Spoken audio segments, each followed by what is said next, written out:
Salut les Beauty Books, c'est Marie et bienvenue sur ma chaîne.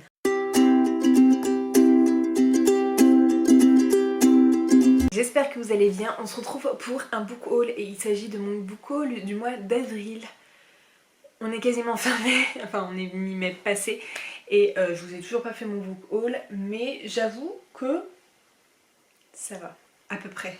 Puisque j'ai 1, 2, 3, 4, 5... 9 livres à vous présenter et qu'il y en a certains que j'ai déjà lus. Je commence déjà avec 2 VO que j'ai achetés, dont un que j'ai déjà lu. Il s'agit de Queen of Rune de Tracy Bangart, donc c'est le tome 2 de Grace and Fury. Je l'ai déjà lu, j'ai bien aimé ce deuxième tome. Dans cette histoire, on va suivre deux sœurs, Nomi et Serena. Nous sommes dans un monde où, dans un royaume où les droits de la femme sont un peu compliqués, disons qu'elles n'ont droit de rien et elles n'ont pas droit à l'éducation, elles n'ont pas droit de choisir leur mari, enfin bref. Et donc dans ce royaume, le prince héritier, donc le futur roi, a droit à plusieurs Grace, donc à plusieurs femmes en fait, et il y a tout un rituel de sélection. Et Serena donc est postulante pour devenir la Grace du prince Malaki, je crois que c'est. Et elle est accompagnée de sa sœur Nomi qui elle est contre tout ça, qui veut être une femme indépendante et militer pour les droits des femmes. Et par certains événements, elles vont se retrouver échangées puisque Nomi va être sélectionnée à la place de Serena pour devenir Grace de Malaki et Serena va se retrouver sur une île déserte emprisonnée et sur cette île il n'y a que des femmes et elles vont chacune devoir se battre pour pouvoir survivre. Et voilà, c'est une duologie Girl Power. Le tome 1 est traduit en français mais ils n'ont pas traduit le tome 2. C'est pour ça que j'ai autant traîné, mais regardez-moi cette belle couverture du tome 1. Mais franchement il est assez simple à comprendre en anglais, donc même si vous êtes débutant et que l'histoire vous intéresse, n'hésitez pas. C'est du young adulte mais c'est vraiment sympa. Et du coup ça m'a permis de finir une duologie. Un contemporain que j'ai acheté, c'est une suite aussi, mais c'est pas vraiment une suite directe. On va suivre, on est dans le même type d'histoire mais avec des personnages compagnons. C'est un tome compagnon, il s'agit de PS Je ne t'ai jamais dit, donc c'est la suite, enfin c'est le spin-off de PS Tu me manques. PS Tu me manques, je l'avais lu je pense en 2018 ou 2019 ou 2017, je sais plus, mais j'avais adoré. C'était l'histoire d'une jeune femme qui avait perdu sa mère, qui déposait des lettres destinées à sa mère sur sa tombe, et un jeune homme qui doit faire des travaux d'intérêt généraux, qui lui s'occupe d'entretenir les tombes du cimetière, et donc ils vont commencer un échange, sachant qu'en plus ils ont mis chacun des pseudos, donc ils savent pas vraiment qui ils sont, mais bon ils devinent rapidement qui ils sont. Bref, j'avais adoré. Donc je sais pas si je vous ai dit, mais c'est de Brigitte Kemmerer, donc c'est l'autrice de A Curse of Dark and Lonely. Et il me tarde de lire celui-ci parce que j'en entends beaucoup de bien et on m'a dit que si on aimait le premier tome, on adorerait celui-ci. C'est du contemporain young adulte et voilà, je pense que ça va me faire du bien après tout ce début d'année plein de fantaisie. En poche, j'ai deux suites de saga. Tout d'abord, j'ai le 5e artefact de Clélie Elite, donc le dernier tome de la saga des 4 éléments. La saga des 4 éléments, on suit Eriana. Il y a beaucoup de noms qui se ressemblent, du coup je suis un peu perdue. Eriana qui est une jeune femme qui vit toute seule, elle passe son temps à fuir, on ne sait pas trop pourquoi elle fuit, mais il y a une espèce de guéguerre au sein de cet univers et à un moment donné elle se fait attaquer et elle va être secourue par un loup.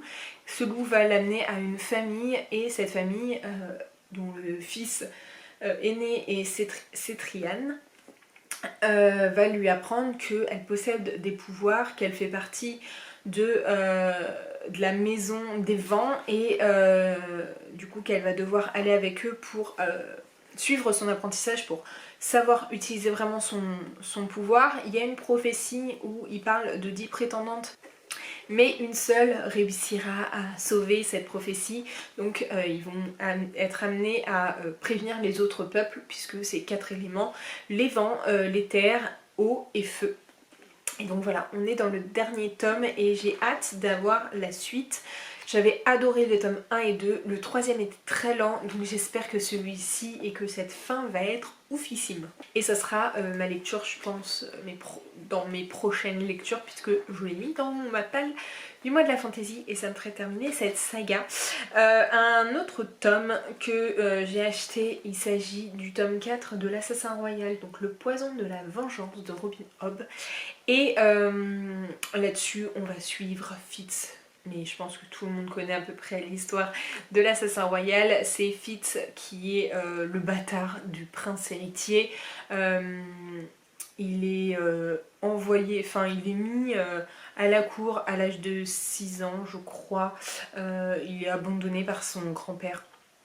Et du coup il est assez reclus, enfin il est un peu mis de côté et du coup le roi et le prince vont faire de lui un assassin royal.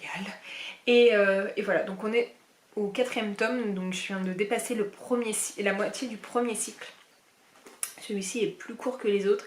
Et moi, l'assassin royal, un coup j'adore, un coup j'aime pas trop, un coup je m'éclate et je le dévore, un coup je m'ennuie.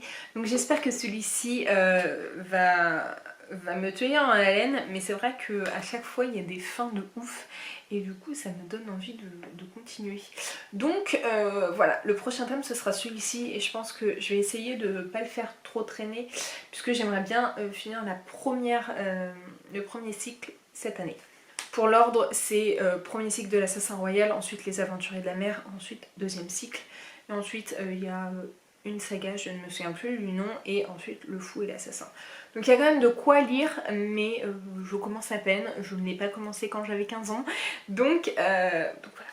Un autre contemporain, le seul service presse que j'ai depuis très longtemps. Il s'agit de La lumière était si parfaite de Karen Pont et donc c'est le nouveau contemporain de l'autrice Karen Pont aux éditions Fleuve Édition. D'habitude elle est chez Michel Lafon et je l'ai déjà lu. J'ai bien aimé, ce n'est pas mon préféré mais j'ai bien aimé, ça me fait du bien de lire ça et je l'ai lu en 2 jours. Il m'a fait beaucoup penser à Il est grand temps de rallumer les étoiles de Virginie Grimaldi, donc puisqu'il y a tout un thème de voyage, mais je vais peut-être vous expliquer un peu de quoi ça parle avant de vous faire un avis, puisqu'on n'est pas dans un avis lecture, mais dans un book haul. On suit Meg qui est femme au foyer, elle a 2 enfants dont une adolescente qui tape cette crise d'adolescence, et un mari qui est dans un projet professionnel hyper envahissant et du coup voilà, elle est dans son engrenage de mère au foyer et on a l'impression que personne ne l'aide vraiment. Son mari la prend un peu pour sa boniche, même s'il s'en rend pas trop compte, mais voilà, sa fille est en pleine crise, donc elle a du mal à communiquer avec, et il y a le psy qui est au milieu en train de dire mais moi aussi je suis là, je veux être aimée. Du coup elle a perdu sa mère avec qui elle était très proche 6 mois auparavant, et en rangeant un peu les affaires de sa mère, elle tombe sur des photos de sa mère avec une autre personne, et une autre personne qui n'est pas son père, et du coup elle va faire un périple avec sa fille justement pour renouer les contacts avec et avec sa voisine qui pour savoir le pourquoi du comment, le savoir qui est cette personne, pourquoi il est avec sa mère comme ça, bref, pour avoir des réponses à ces questions. Et voilà, il est assez court, franchement ça se lit tout seul. Moi ce que j'adorais, mais que j'ai pas trop retrouvé ici dans les romans de Karen Pont, c'est souvent elle met déjà elle a beaucoup d'humour même dans sa plume, et elle met des petits astérix à chaque fois avec ses réflexions personnelles. Elle est capable de mettre un petit 1 avec marqué LOL, enfin que des trucs comme ça, donc j'aime beaucoup. Et voilà, ce n'est pas mon préféré, mais je l'ai trouvé quand même assez bon, il fait du bien, il se fait poser de bonnes questions aussi. Et voilà, si vous n'avez pas découvert Karen Pont mais que vous aimez bien les contemporains, je vous conseille de la découvrir. Il n'y a pas beaucoup de livres, mais j'en parle pendant 1000 ans, donc la vidéo est longue. Une autre suite de saga, et il faut vraiment que je le sorte de ma palle. Il s'agit du Parfum de la trahison de Erin Beatty. Donc le premier tome c'était La couleur du mensonge. Dans La couleur du mensonge, on suit Sage qui devient apprentie marieuse, puisque dans ce monde-là, on est marié via des entremetteuses. Et donc, elle va devoir suivre un cortège jusqu'à la capitale pour pouvoir sélectionner les prétendantes avec les personnes qui leur correspondent. Et puisqu'il y a certains problèmes conflictuels et politiques dans ce monde-là, elles sont escortées par par des militaires, et du coup elle va se lier d'amitié pour H, je crois que c'est ça, qui est une personne pas trop comme les autres, qui parle pas beaucoup, qui est assez réservée, on a l'impression qu'il est un peu la boniche, mais voilà. Et le premier tome, j'avais finalement adoré, j'avais trouvé le début très lent, je trouvais ça très intriguant, mais je me demandais où est-ce qu'on voulait, où voulait en venir l'autrice, et ça a fait comme ça, les montagnes, vous savez, qui descendent, mais qui ne chutent pas, c'est-à-dire que ça... Et j'ai adoré ce premier tome, j'ai hâte d'avoir le tome 2, puisqu'il y a beaucoup de révélations dans ce premier tome. On a envie de savoir comment ça va continuer, et voilà, si vous n'avez toujours pas découvert cette saga, en tout cas le premier tome, il est vraiment chouette, et apparemment le tome 2 est bien meilleur que le tome 1. Et les deux derniers tomes font partie un peu du même tome, et vous en avez déjà entendu parler dans les précédents vlogs, puisqu'il s'agit du tome 3, donc la partie 1 et la partie 2 de The Mortal Instrument Renaissance. Le tome 3, donc La Reine de l'air et des ombres, que j'ai déjà lu, que j'ai beaucoup aimé. J'ai beaucoup aimé la partie 1, j'ai eu un coup de cœur ultime pour la partie 2. Donc la saga de The Mortal Instrument est assez longue, donc le résumé de base de la saga de The Mortal Instrument, et ensuite je vous ferai le résumé de Renaissance. The Mortal Instrument, c'est Clary qui un soir sort en boîte et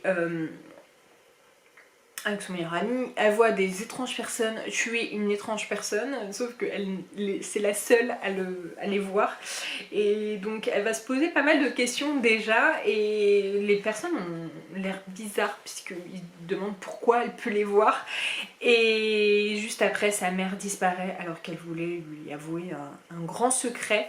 Donc voilà, et puis on va découvrir que ces gens-là sont des Shadowhunters. Les Shadowhunters sont là pour protéger les humains des démons sans qu'ils s'en aperçoivent, donc ne voient ni les démons ni les Shadowhunters. Et donc il y a 6 tomes là-dessus, et dans cette saga de Renaissance, on va suivre une autre famille. Donc on était à New York dans la saga de base, là on est à Los Angeles, 5 ans après la fin de la saga de base, donc c'est pour ça que c'est quand même important de lire la saga de base. Et on va suivre Emma, qui est dans la famille Blackthorn, qui est avec eux depuis que ses parents ont été tués. Elle va faire une enquête pour savoir comment ils ont été tués, puisque l'enclave, donc ceux qui gèrent les Shadowhunters, leur dit que c'est à cause d'une guerre qu'il y a eu dans la saga de base.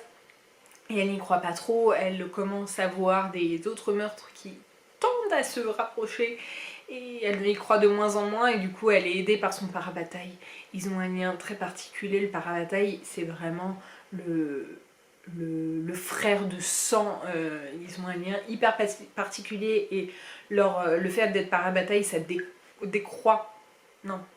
ça accroît leur puissance, et du coup voilà, il y a certaines règles avec les parabatailles, il ne faut pas tomber amoureux, ils tombent amoureux, donc voilà, c'est un autre sujet, et j'ai beaucoup aimé cette saga, et franchement je vous recommande The Mortal Instrument puisque c'est génial. Bref, je vais arrêter de parler puisque cette vidéo est beaucoup trop longue. J'espère que cette vidéo vous aura plu. N'hésitez pas comme d'habitude à la liker, à la commenter et à vous abonner. Je vous mets juste ici pour vous abonner, ici ma dernière vidéo, et en attendant une prochaine vidéo je vous fais de très gros bisous et je vous dis à très bientôt. Ciao.